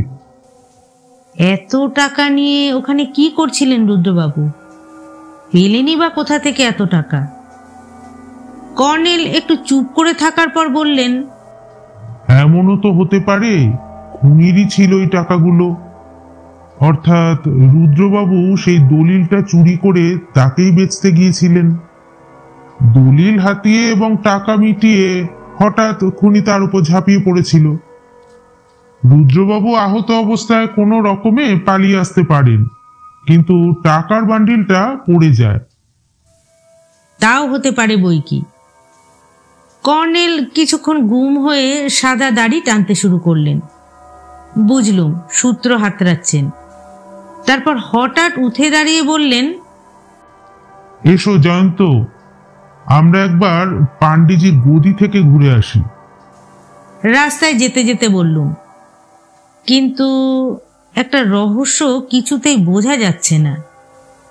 রুদ্রবাবুর পিছন পিছন চুড়াইল বা শাকচুন্নিটাও ছুটে এসেছিল, তার চিৎকার আমরা শুনতে পেয়েছিলাম। এখন কথা হলো, কর্নেল আমাকে থামিয়ে দিয়ে বললেন, আরো জট পাকিয়ে যাবে ডার্লিং, এখন সবচেয়ে দরকারি কাজ হলো মাথা ঠান্ডা রাখা। চুড়াইল রহস্য নিয়ে পরে ভাবা যাবে, আপাতত শুধু হত্যাকাণ্ডের দিকে লক্ষ্য রেখেই এগোতে চাই। ভিড়ে ভরা বাজার এলাকা ছাড়িয়ে আমরা স্টেশনে পৌঁছলুম। পান্ডেজির গদি স্টেশনের ওধারে, ওদিকটায় চুন সুরকির আড়ত, কাঠগোলা, ছোট কলকারখানা, আর কিছু চা সিগারেটের দোকান আছে। একখানে দেখলাম প্রকাণ্ড একটা দাড়িপাল্লায় খন্দের বস্তা বোঝাই হচ্ছে। কর্নেলকে দেখতে পেয়ে একজন ফর্সা সুশ্রী চেহারার ভদ্রলোক উঁচু তক্তপোষ থেকে নেমে এসে নমস্কার করলেন। কর্নেল পরিচয় করিয়ে দিলেন, পান্ডেজির জামাই মোহনবাবু। মোহনবাবু পরিষ্কার বাংলা বলেন, খুব খাতির করে বসালেন। চা সন্দেশ এসে গেল সঙ্গে সঙ্গে। কর্নেল বললেন, মোহনজি, আপনাকে পুরানো খাতাপত্র দেখতে বলে গেছিলুম কাল, দেখেছেন কি? মোহনজি পেছনের তাক থেকে একটা প্রকাণ্ড পুরনো খাতা নামিয়ে বললেন, দেখেছি কর্নেল, শ্বশুরমশাই নিজেই খাতাটি লিখতেন। এটা ওর মহাজনী কারবারের খাতা। এই দেখুন, এই 5 জনের নাম আমি খুঁজে বের করেছি। এরা প্রত্যেকেই মোটা টাকা ধার নিয়েছিলেন, এখনো কারুর কারুর বাকি আছে। খাতার ভেতর থেকে একটা চিরকুট বের করে দিলেন মোহনজি। কর্নেল সেটা দেখতে থাকলেন। উকি মেরে দেখলুম নামগুলো ইংরেজিতেই লেখা। 7 নম্বর নামটা দেখে চমকে উঠলুম। রুদ্রনারায়ণ দেব, 3000 টাকা। সুদের হার শতকরা মাসে 30 টাকা, পুরোটাই বাকি। কর্নেল বললেন, হ্যান্ড নোটগুলো পেয়েছেন মোহনজি? মোহনবাবু বললেন, হ্যাঁ, 6খানা পেয়েছি, 1খানা পাইনি। মনে পড়ছে, ওই হ্যান্ডনোটখানার জন্য শ্বশুরমশাই মিসিরজিকে খুব বকাবকি করছিলেন। মিসিরজিকে উনি খুব বিশ্বাস করতেন তো। আলমারির চাবি অনেক সময় মিসিরজির কাছেও থাকতো। কর্নেলের চোখ দুটো উজ্জ্বল দেখাচ্ছিল। বললেন, কবে বকাবকি করছিল মনে আছে? এই তো, যে রাতে শ্বশুরমশাই খুন হলেন তার আগের দিন। মিসির যে খুন হলো তার পরের রাতে, তাই না? হ্যাঁ। মোহনবাবু একটু অবাক হলেন যেন। বললেন, আপনি কি মনে করছেন হ্যান্ড নোট হারানোর সঙ্গে ওদের খুন হবার কোনো সম্পর্ক আছে? কর্নেল একটু হেসে বললেন, উড়িয়ে দেওয়া যাচ্ছে না। মোহনবাবুকে বেশ উত্তেজিত দেখালো। কিন্তু আমিও যে সে রাতে চুড়াইলের ডাক শুনেছিলাম কর্নেল। কাল রাতে যদুবাবুর ভাইয়ের বেলাতেও শুনলুম নাকি চুড়াইল ডেকেছিল। হ্যাঁ, ডেকেছিল, আমিও শুনেছি। মোহনবাবু আরো উত্তেজিতভাবে চাপা গলায় বললেন, তাছাড়া শ্বশুর মশাইয়ের ডেড বডিতে যেমন, তেমনি মিসিরজির ডেড বডিতেও এক ফোঁটা রক্ত ছিল না। মর্গের রিপোর্টেও সে কথা উল্লেখ করা হয়েছে। আপনি স্থানীয় বুড়ো বুড়িদের জিজ্ঞাসা করলে জানতে পারবেন। চুড়াইল নাকি মানুষের মুন্ডু ছিঁড়ে গলা থেকে রক্ত চুষে খায়। রুদ্রবাবুর বেলায় অবশ্য মুন্ডু ছিঁড়ে রক্ত চোষার সুযোগ পায়নি শুনেছি, তবে গলায় নখ বসিয়ে মুন্ডু ছিঁড়তে চেষ্টা করেছিল।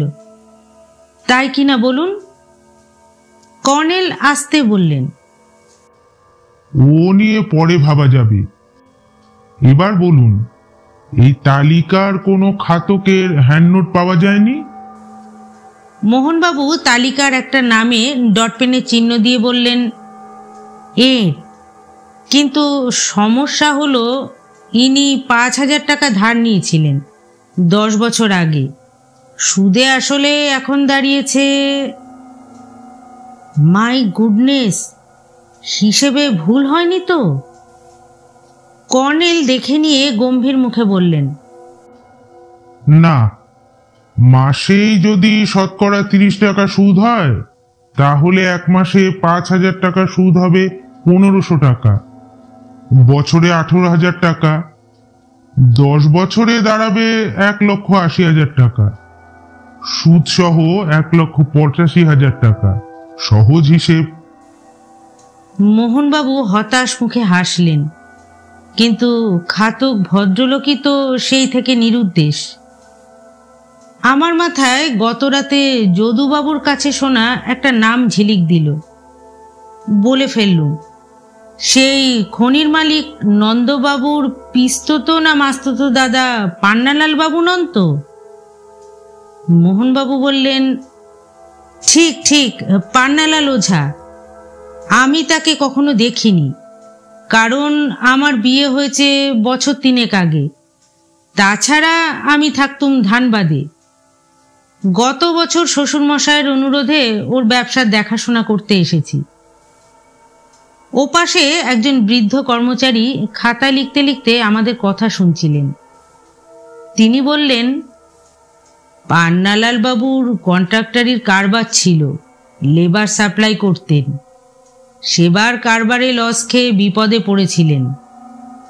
পাণ্ডেজি সেদিন ওকে 5,000 টাকা না দিলে লেবাররা ওকে মেরেই ফেলত। মজুরি মেটাতে পারছিলেন না।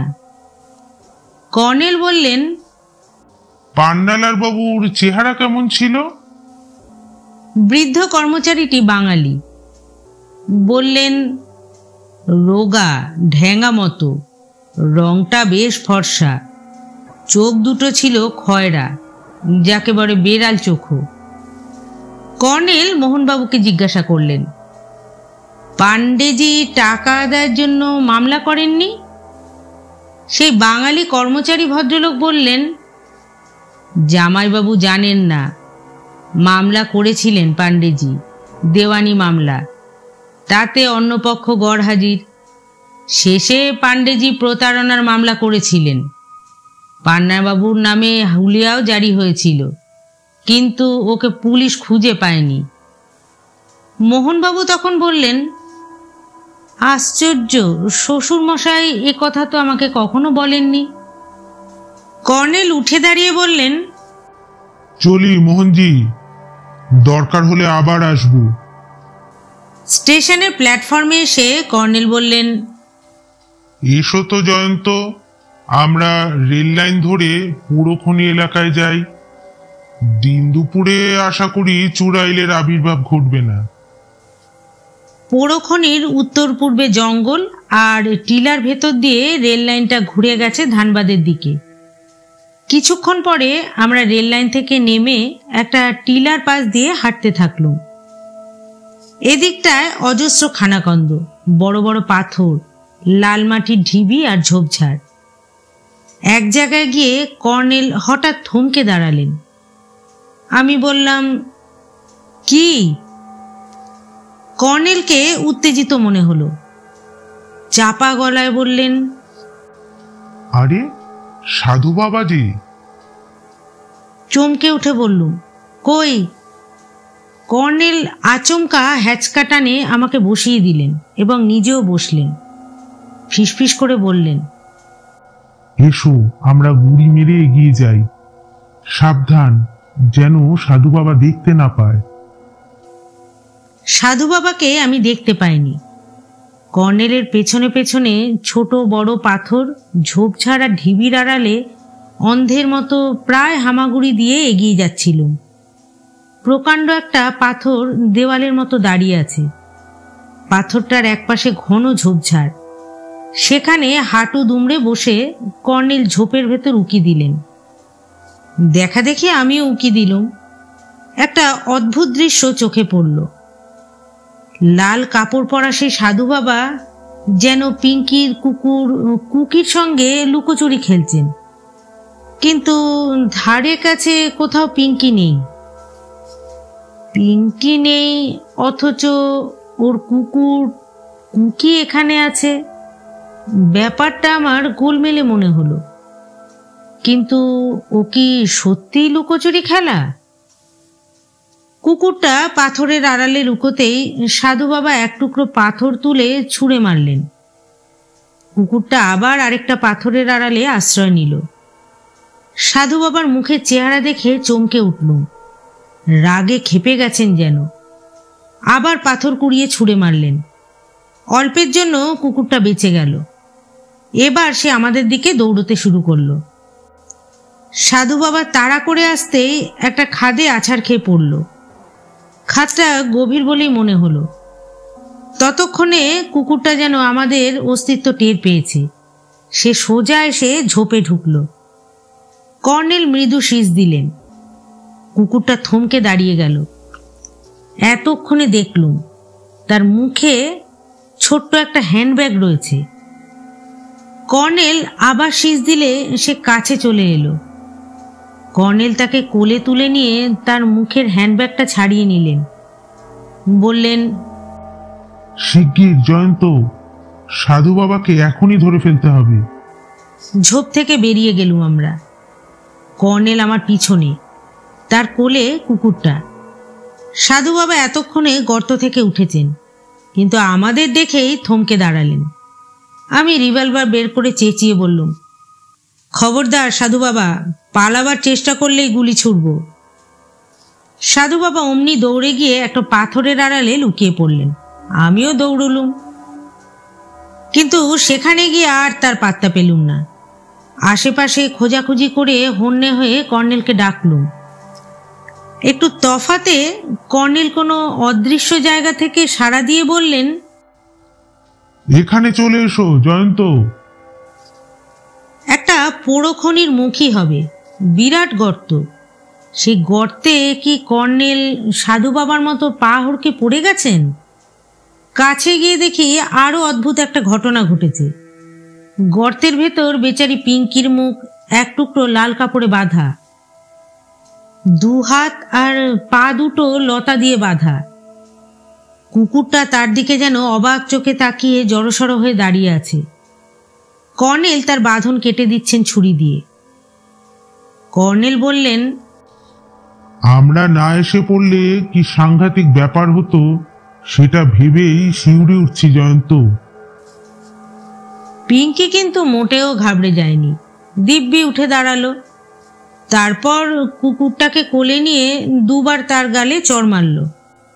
আর যদি কখনো গুহায় ঢুকিস, তোকে মেরে ফেলে দেবো বলে দিচ্ছি। কর্নেল তাকে ওপরে তুলে ধরলেন। আমি টেনে নিলুম। তারপর কর্নেলকে উঠতে সাহায্য করলুম। কর্নেল পিঙ্কির কাঁধে হাত রেখে বললেন, তোমাকে সাধু বাবা কেন বেঁধে রেখেছিল পিঙ্কি? পিঙ্কি বলল, কুকি সাধু বাবার ব্যাগ নিয়ে এসেছিল গুহার ভেতর থেকে। সাধু বাবা ওর পেছনে পেছনে এসে আমাকে বলল, পিঙ্কি, তোমার কুকুর আমার ব্যাগ চুরি করেছে। এই কথা বলেই পিঙ্কি হাসতে লাগলো। তারপর বলল, আমি তখন সাধু বাবাকে বললুম, সাধু বাবা, তুমি পারো তো ওর থেকে চেয়ে নাও। তখন সাধু বাবা রেগে গেল, গিয়ে চোখ কটমট করে বলল, তোকে চুড়াইল দিয়ে খাওয়াবো। তারপর আমার মুখ বেঁধে দিল। তুমি বাধা দাওনি পিঙ্কি? পিঙ্কি খিলখিল করে হাসলো। কেন? সাধু বাবার সঙ্গে আমার তো খুব ভাব, যে রোজ দেখা হয়, কত গল্প বলে। আমার সঙ্গে তো যোগ করেছে সাধু বাবা। কর্নেল গম্ভীর মুখে বললেন, জোক নয় পিঙ্কি, সাধু বাবা তোমাকে সত্যিই চুড়াইলের সামনে ঠেলে দিত। আর কখনো সাধু বাবার কাছে এসো না। পিঙ্কি মুখে অবিশ্বাস ফুটিয়ে বলল, যা। কর্নেল বললেন, সাধু বাবা কোন গুহায় থাকেন তুমি জানো? পিঙ্কি মাথা দুলিয়ে বলল, বলে এসে চেঁচিয়ে ডাকলো, সাধু বাবা, সাধু বাবা, কোথায় তুমি? অমনি আমাদের সামনে একটা পাথর এসে পড়ল। কর্নেল বললেন, শিগগির এখান থেকে কেটে পড়াই ভালো জয়ন্ত। পিঙ্কি, চলো, সাধু বাবা পাথর ছুঁড়তে শুরু করেছে। পিঙ্কিকে টানতে টানতে কর্নেল দৌড়লেন। কুকুরটা তার কোল থেকে লাফিয়ে পড়ার জন্য ছটপট করছিল, কিন্তু পিঙ্কি তাকে ছাড়ল না। এদিকে দুমদাম করে পাথর এসে পড়ছে ঢিবির আড়াল থেকে। ফাঁকা মোটামুটি সমতল একটা জায়গায় পৌঁছে আমরা নিশ্চিন্ত হয়ে এবার পিঙ্কিদের বাড়ির পথ ধরলুম। কর্নেল বললেন, পিঙ্কি, ওবেলা তোমাকে নিয়ে আসবো, তখন সাধু বাবার গুহাটা দেখিয়ে দেবে আমাকে। এখন সাধু বাবা বড় চটে গেছে। পিঙ্কি মাথা দুলিয়ে সায় দিল। সাধু বাবার হ্যান্ডব্যাগটার দশা জরাজীর্ণ। খুলতেই আমার চক্ষু চড়ক গাছ।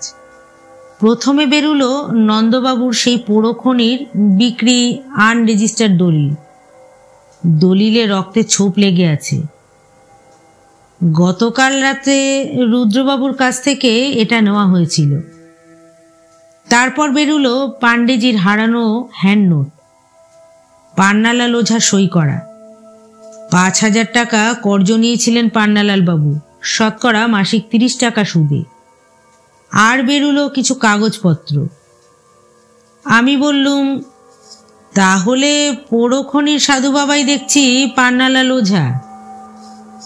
কর্নেল বললেন, আবার কি, দেনা আর প্রতারণার মামলায় ফেরার হয়ে পান্নালাল পোড়োখনির ভেতর কোনো গুহায় আত্মগোপন করেছিল। আমার ধারণা এটাই। কথায় বাধা পড়ল। যদুবাবু আর মোহনজি এলেন। মোহনজি ঘরে ঢুকে বললেন, শ্বশুর মশাইয়ের একটা নোট বইয়ের ভেতর এই চিঠিটা হঠাৎ পেলুম। চিঠিটা পড়ে মনে হলো এটা একটা ক্লু হতে পারে। দেখুন তো কর্নেল। কর্নেল চিঠিটা পড়লেন। হ্যাঁ, ঠিক এমনটি অনুমান করেছিলুম। চিঠিতে পান্নালাল বাবু ইংরেজিতে লিখেছেন, 5ই মার্চ রাত 12টা নাগাদ স্টেশনে পাণ্ডেজি গেলে পান্নালাল বাবু তাকে দলিলটা দেবেন। যদুবাবু চমকে উঠে বললেন, কিসের দলিল? নন্দবাবুর দলিল। অথচ আমরা জানি তখনও দলিল আপনার মায়ের আলমারিতেই ছিল। মাত্র গতকাল সেটা রুদ্রবাবু চুরি করেছিলেন। তার মানে দাঁড়াচ্ছে পাণ্ডেজিকে মিথ্যে লোভ দেখিয়ে অত রাত্রে বাড়ির বাইরে নিয়ে যেতে চেয়েছিল পান্নাবাবু। উদ্দেশ্য হলো তাকে খুন করা। মোহনজি মৃদু স্বরে বললেন, কিসের দলিল? কর্নেল বললেন, যদুবাবুর কাছে শুনবেন।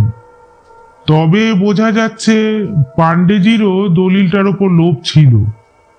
প্রচন্ড লোভই বলবো, নইলে এত রাতে বাড়ি ছেড়ে যাবেন কেন? তাছাড়া দলিলের বদলে নিশ্চয়ই পান্নাবাবু কিছু দাবি করেছিলেন। কি দাবি হতে পারে সেটা? নিশ্চয়ই কর্য শোধ। 1,85,000 টাকার বদলে ওই দলিলটা খুব দামি মনে হয়েছিল পাণ্ডেজির কাছে। কেন বুঝতে পারছো কি জয়ন্ত? আমি কিছু বলার আগেই যদুবাবু বলে উঠলেন, পুরো খনির ঠিকানা দলিলেই ছিল। দেখা যাচ্ছে পাণ্ডেজিও জানতে পেরেছিলেন নন্দবাবুর ওই পুরো খনির ভেতর বহুমূল্য কিছু জিনিস আছে। ভারী আশ্চর্য তো। কর্নেল বললেন, মিসিরজিকে দিয়ে পান্নাবাবুই হ্যান্ডনোটটা চুরি করিয়েছিলেন, বোঝাই যাচ্ছে। ওটা না থাকলে পাণ্ডেজি বা তার জামাই কেউই পান্নাবাবুর কাছে আইনত টাকা দাবি করতে পারবে না। পান্নালাল ওঝা অতি ধূর্ত লোক দেখা যাচ্ছে। মোহনজি বললেন, কিন্তু মিসিরজিকে কেন খুন করবেন পান্নাবাবু? যে উদ্দেশ্যে রুদ্রবাবুকে খুন করেছেন সেই উদ্দেশ্যেই, অর্থাৎ জিনিস হাতিয়ে নিয়েছেন যে টাকা দিয়ে, সেই টাকা আবার পান্নাবাবুর পকেটে ফিরে আসতে পারে যদি ওদের তিনি খুন করেন। নির্বোধ মিসিরজি টাকার লোভে পান্নাবাবুকে হ্যান্ডনোট ফেরত দিতে গেলেন, টাকাও পেলেন, কিন্তু তাকে খুন করে সেই টাকাগুলো কেড়ে নিলেন পান্নাবাবু। রুদ্রবাবুর বেলাতেও একই ব্যাপার। কথাগুলো বলে কর্নেল একটু হাসলেন। যদুবাবু, আপনাদের হারানো দলিল আমার হাতে ফিরে এসেছে। যদুবাবু লাফিয়ে উঠলেন, বলেন কি? কোথায় পেলেন? সময়ে জানতে পারবেন। তবে একটা কথা, আপনার মেয়ে পিঙ্কির কি স্কুলের ছুটি আজ? না তো, বাড়িতে এমন একটা ঘটনা ঘটলো তাই ওকে স্কুলে যেতে দিইনি। কেন? পিঙ্কি যেন একা কোনোভাবে বাড়ির বাইরে যেতে না পারে, খুব সাবধান। বিকেলে আমি একবার অবশ্য ওকে নিয়ে বেরোবো, কিন্তু একা যেন ও আর না বেরো। যদুবাবু উদ্বিগ্ন মুখে বললেন, ঠিক আছে, কিন্তু কেন? কর্নেল হাসলেন, বললুম তো, সময়ে সব জানতে পারবেন। মোহনজি তখন বললেন, সবই ধাঁধা থেকে গেল কর্নেল। আপনি বলছেন পান্নাবাবুই খুনি, কিন্তু ওরকম বিভৎসভাবে খুন, মুন্ডু কাটা এবং রক্তহীন বডি, আর ওই ভয়ঙ্কর চিৎকার। যদুবাবু বললেন, ঠিক ঠিক। চুড়াইলের ব্যাপারটা তাহলে কি? কর্নেল হাই তুলে বললেন, আশা করি আজ রাতেই চুড়াইলের রহস্য ফাঁস হয়ে যাবে। যদুবাবু আর মোহনজি বেরিয়ে গেলেন। ঘড়ি দেখলাম 12:30 প্রায় বাজে। কর্নেল আরাম কেদারায় চিত হয়ে চোখ বুজে চুরুট টানতে লাগলেন। একটু পরে বললুম, আচ্ছা কর্নেল, নন্দবাবুর পোড়ো খনির ঠিকানা তো পাওয়া গেছে। ওর ভেতর যদি সত্যিই গুপ্তধন থাকে, তাহলে যদুবাবুই তো তার মালিক হবেন। কর্নেল চোখ বুজেছিলেন, চোখ খুলে বললেন, না জয়ন্ত, তুমি ভাবছো ওখানে সোনা দানা হিরে জহরত লুকোনো আছে।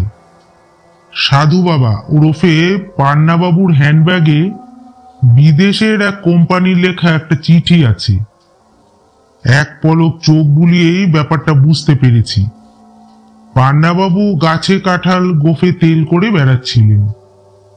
না, সোনা দানা লুকোনো নেই, ওটা আসলে একটা ইউরেনিয়ামের খনি। পান্নাবাবু ওই বিদেশি কোম্পানিকে গোপনে ইউরেনিয়াম বেচতে চেয়েছিলেন।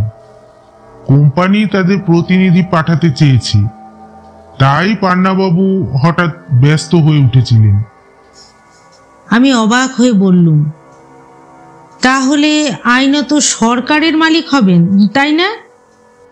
হ্যাঁ, খনিটা ছিল ব্রিটিশ আমলের কোন সাহেবের, নিছক অভ্রের খনি। অভ্র তোলা শেষ হলে দৈবাত ইউরেনিয়ামের খোঁজ পাওয়া গিয়েছিল নিচের স্তরে, কিন্তু সেই সাহেব কোনো কারণে দেশে ফিরে যায়। যাবার সময় নন্দবাবুকে খনিটা বেচে দিয়ে গিয়েছিল। কর্নেল তার প্রকাণ্ড ব্যাগের দিকে আঙুল তুলে ফের বললেন, ওই ব্যাগে একটা বই আছে, পড়ে দেখো। ওতে নন্দবাবুর কথা নেই, কিন্তু এদেশের খনির ইতিহাস আছে, প্রচুর তথ্য আছে। ভৈরবগড়ের খনির কথাও আছে। ব্রিটিশ আমলের খনি বিজ্ঞানীরা ভৈরবগড় অঞ্চলে ইউরেনিয়াম থাকার সম্ভাবনা স্বীকার করেছিলেন। ব্যাগ থেকে বইটা বের করে পাতা উল্টে বললুম, এসব পড়ার ধৈর্য আমার নেই, কিন্তু আপনার ব্যাগের ভেতর প্যাকেট করা প্রকাণ্ড বস্তুটি কি? কর্নেল হাসলেন। কুমোরটুলির ভাস্কর, দেবেন পালের আশ্চর্য ভাস্কর্য। আপনার সেই কাটা মুন্ডু সঙ্গে নিয়ে এসেছেন দেখছি, ব্যাপার কি? কর্নেল চোখ বুজে বললেন, আজ রাতে ম্যাজিক দেখাবো ডার্লিং, কাটা মুন্ডু কথা বলবে। দুপুরে আমার চিরপ্রিয় বাঙালির ভাত ঘুমের অভ্যেস। গতকাল ভাত ঘুমের সুযোগ পায়নি, আজ আমাকে সে লম্বা করিয়েই ছাড়ল। দশরথের ডাকে উঠে দেখি 5টা বাজে। চা খেতে খেতে জিজ্ঞাসা করলুম, কর্নেল কোথায় গেলেন? দশরথ বলল, কর্নেল স্যার পিঙ্কি দিদি কে সাথ ঘুমতে গেছেন। মনে পড়ল, সাধু বাবার গুহা দেখতে নিয়ে যাবার কথা ছিল পিঙ্কি। চা খেয়ে বাগানের শেষ প্রান্তে গিয়ে পোড়োখনি এলাকার দিকে কর্নেল আর পিঙ্কিকে খুঁজলুম। কিছুক্ষণ পরে দুজনকে দেখতে পেলুম। পিঙ্কির কুকুরটা কর্নেলের কাঁধে চেপে আছে। পিঙ্কি হাত নেড়ে নেড়ে কথা বলতে বলতে আসছে। কর্নেল তার কাঁধে একটা হাত রেখে হেঁটে আসছেন। মিনিট 5 মধ্যে মুখোমুখি হলুম ওদের।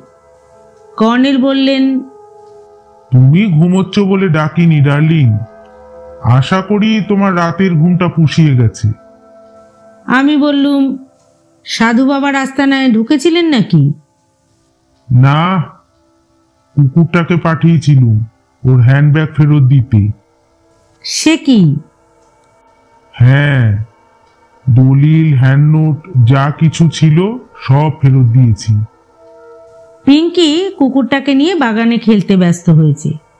সেই সময় যদুবাবু বেরিয়ে এসে ওকে টানতে টানতে বাড়ি নিয়ে গেলেন। বললুম, ওগুলো তো পান্নাবাবুর কীর্তির প্রমাণ, ওগুলো ফেরত দিলেন কেন? পুলিশ ওকে যাতে বামাল ধরতে পারে তার জন্য।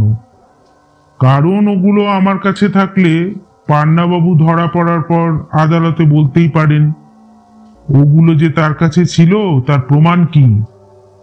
অর্থাৎ উনি হ্যান্ডনোটটা মিসিরজির কাছ থেকে যে হাতিয়েছিলেন কিংবা দলিলটা রুদ্রবাবুর কাছ থেকে, এর তো কোনো প্রমাণ নেই।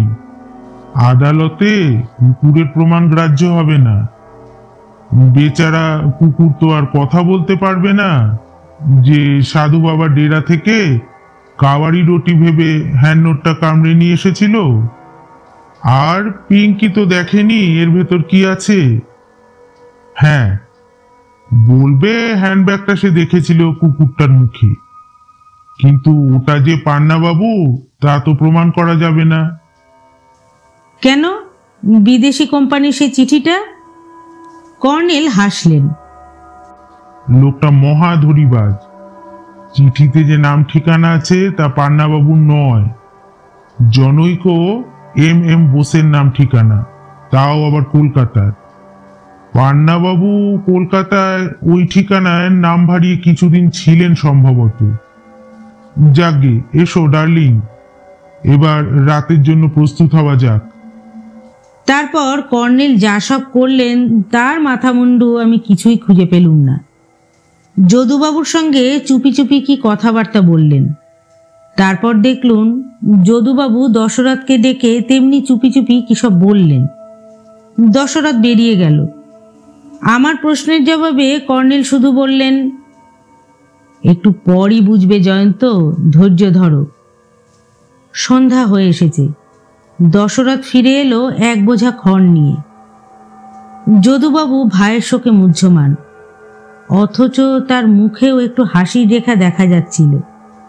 দশরথ খড়ে দড়ি জড়িয়ে একটা কিছু বানাচ্ছিল। একটু পরে বুঝলুম সেটা একটা মানুষ তৈরি করছে। চুপচাপ দেখতে থাকলুম। মুন্ডু কাটা একটা মানুষের আদল তৈরি হলে দশরথ তাতে ছেঁড়া কাপড় জড়িয়ে কিছুক্ষণের মধ্যে বেশ তাগড়াই করে ফেলল। এবার কর্নেল তার ব্যাগ থেকে নিজের প্যান্ট শার্ট বের করে মূর্তিটাকে পরালেন। তারপর গলার উপর সে কাটা মুন্ডুটা চেপে বসিয়ে দিতে মূর্তিটা একেবারে কর্নেল নীলাদ্রি সরকারে পরিণত হলো। সন্ধ্যা 7টায় কর্নেল বেরিয়ে গেলেন। বললেন, এখনই ফিরে আসছি। যদুবাবু আর দশরথের মুখে উত্তেজনা দেখা যাচ্ছিল। কর্নেলের ডামি তৈরি করে কাকে ফাঁদে ফেলার আয়োজন করা হচ্ছে কে জানে। পান্নালাল ওঝা যদি অত ধূর্ত লোক হন, এই ফাঁদে কি তিনি পা দেবেন? যদুবাবু যেন আমার মনের কথা আঁচ করে মাথা নেড়ে বললেন, খামোখা চেষ্টা করা। লোকটা খুব ঘুরেল বলে মনে হয় না জয়ন্তবাবু? আমি সায় দিলুম। দশরথ বলল, আমার বহু জ্বর করছে বড়বাবু, আবার না কুছ গড়বড় হয়ে যায়। কর্নেল আধ ঘন্টা পরে ফিরে এসে বললেন, দশরথ, ডামিটা ওঠাও, বাগানে নিয়ে চলো। যদুবাবু, আপনি ঘরে গিয়ে বিশ্রাম করুন, বেরুবেন না যেন। যদুবাবু চলে গেলেন। মনে হলো ভয় পেয়েছেন খুব। দশরথ ডামিটা নিয়ে চলল। বাগানে অন্ধকার জমে আছে, কিন্তু টর্চ জ্বালাতে বারণ করলেন কর্নেল। শেষ প্রান্তে গিয়ে ডামিটা একটা গাছের গায়ে ঠেস দিয়ে রাখা হলো। কর্নেল ফিসফিস করে বললেন, দশরথ, তুমি বাড়িতে গিয়ে দরজা আটকে দাও। আর শোনো, বাইরের দিকে সব আলো নিভিয়ে দাও এক্ষুনি। দশরথ পালিয়ে বাঁচল। কর্নেল আমার হাত ধরে একটা ঝোপের কাছে নিয়ে গেলেন। তারপর টেনে বসিয়ে দিয়ে ফিসফিস করে বললেন, যে কোনো মুহূর্তে চুড়াইলের আবির্ভাব হবে, ভয় পেও না যেন। আমি কোনো কথা বললুম না।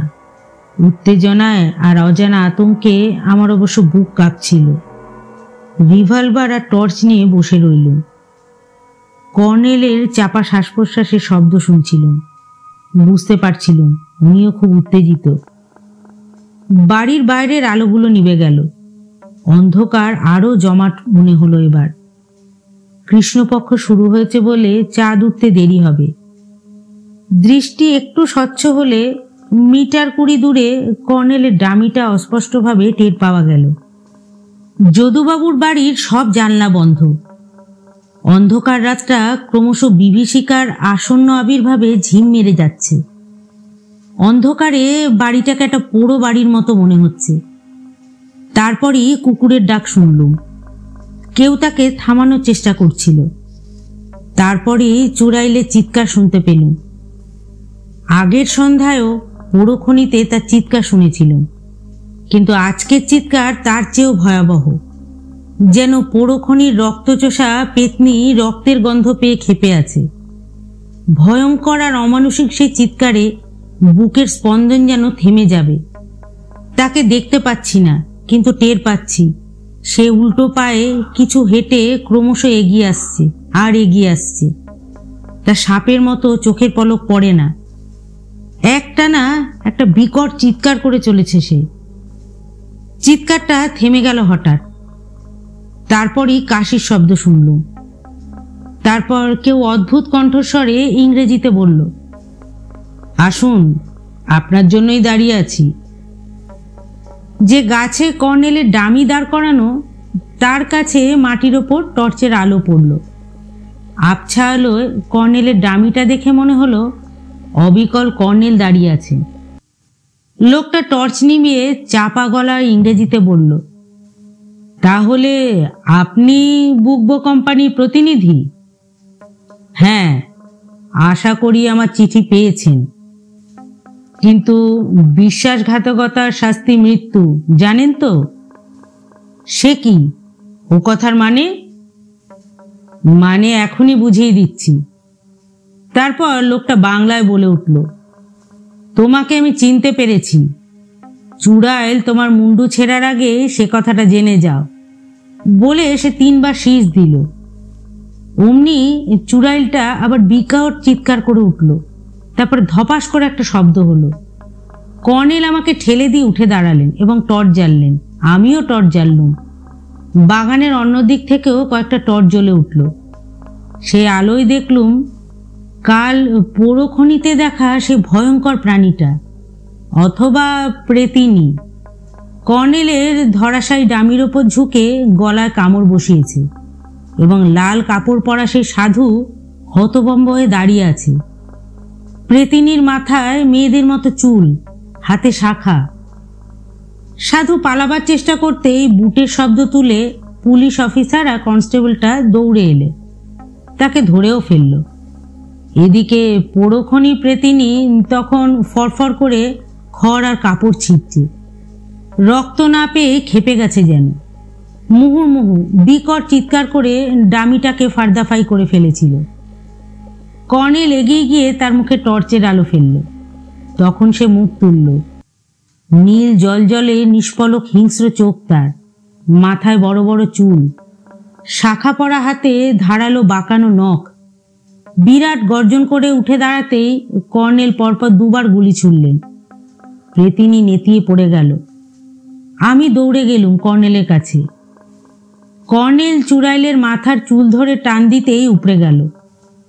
কর্নেল হো হো করে হেসে বললেন, স্ত্রীলোক বেশি এবং হাতে শাখা পড়ায় প্রাণীটিকে আশা করি চিনতে পেরেছ জয়ন্ত?